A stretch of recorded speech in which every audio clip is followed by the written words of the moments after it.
Joke lang sa inyo mga pare. Lula ko dati pare, grabe. Sikat na sikat yun. Wala talaga makakatalo doon pagdating sa boobs. Sobrang laki ng boobs ng lula ko pare. Sipid mo yan na malapakwan pare. Wow! Ganun kalaki ang boobs ng lula ko. Hangang-hanga sa kanyang mga kalalakihan nung panahon niya pare. Pastil lang ba yung lula mo? Naku anak, boobs. Grabe, siya tuto. Pagkagaling naman ng yung lula mong iyan, kainaman Oo pare, malapakwan. Malapakwan. Boobs ng lula, ang laki. Kainaman niyan. Pagkalaki pakwan.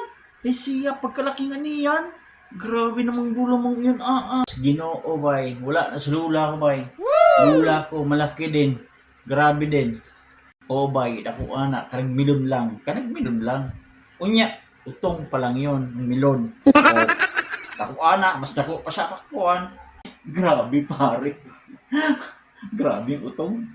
Kasing laki na ng milon utong pa lang yun. Ay talagang malaki nga ayun pare. Sa lula mo na boobs pare. Talo ang lula ko pare. Grabe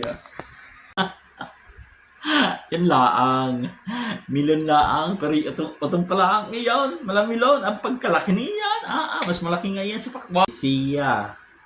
Ang malulang yan. Ang liliit naman yan. Malapakwan ay isa iyo. Utong pa lang malamilon ay pagkaliit niyan. Ibahin niyo sa akin. Paring batang, hindi din pa ng lula mo. Gaano kakalaki yan kay lula mo, paring batang? Ginoobay batang. Unsa ang lula mo dako ana, bas dako pa sa akong lulang malamilon, utong pa lang.